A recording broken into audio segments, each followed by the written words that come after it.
And I think in some ways, a big part of what made Abraham Lincoln very, very special was not just that he was really bright, not just that he could learn on the job, not that just that he was principled. All those things made him a big part of who he was.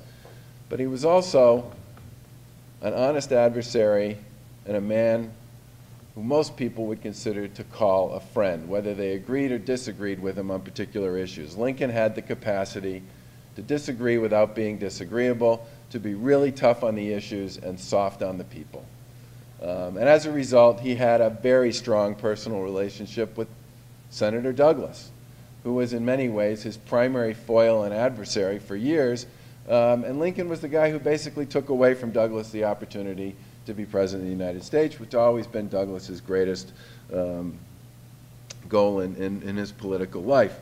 And as a result, he managed to earn the respect of others and pretty much everyone he came in contact with for being that decent and forgiving human being. And I just want to close with what I think is sort of the greatest line from his greatest speech, which is actually his second inauguration. The Gettysburg Address is a magnificent speech as well. But the second inauguration also comes with one of the other truly remarkable things about Lincoln, which was it was unbelievably short. It was another 10-minute speech. I mean, I would say that the two greatest speeches in American history both lasted about 10 minutes, the Gettysburg Address and Lincoln's second inaugural, which just goes to show that at the end of the day, sometimes the biggest ideas are in the smallest number of words, and that when somebody gives you lots and lots of words, that may be because they really don't have a heck of a lot that they're saying with them when they put them forth. But when he spoke and gave that second inauguration, when everybody knew the Civil War was basically over and Reconstruction was about to become sort of the watchword for the United States, he didn't talk about victory, he didn't talk about retribution, he talked about forgiveness.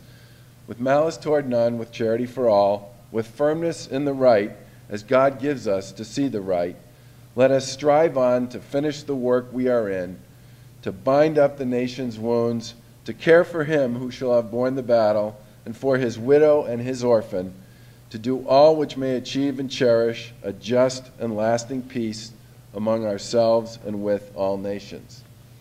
This was a guy who always thought at the end of the day it was about something bigger than him. It was about something bigger than wins and losses. It was about ideas and causes and trying to do what was right for the people and the country he served and represented. And I go back to his opening statement when he first ran for office, in which he said that he had no greater ambition, he has no other ambition so great as that of being truly esteemed by my fellow men and by rendering myself worthy of their esteem. And I think it's fair to say, Mr. President, mission accomplished. Thanks very much for the chance to be here.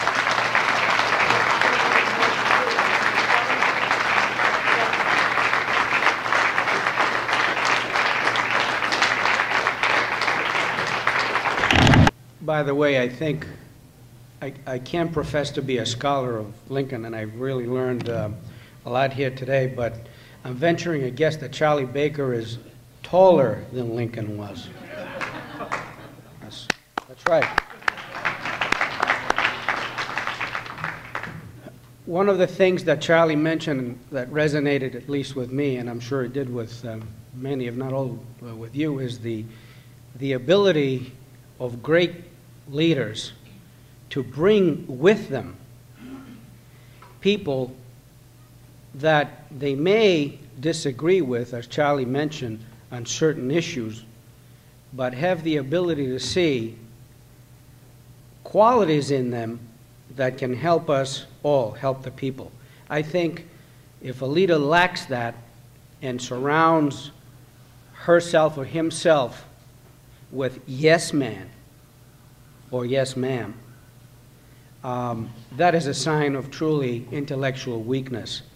And in my estimation, picking up with the theme that Charlie quite aptly put forward in Lincoln's time, one of the signs of great leadership is bringing with you people that are brighter than you. That is a true hallmark of true leadership. To be, as Charlie mentioned, a little bit over yourself. Having said that,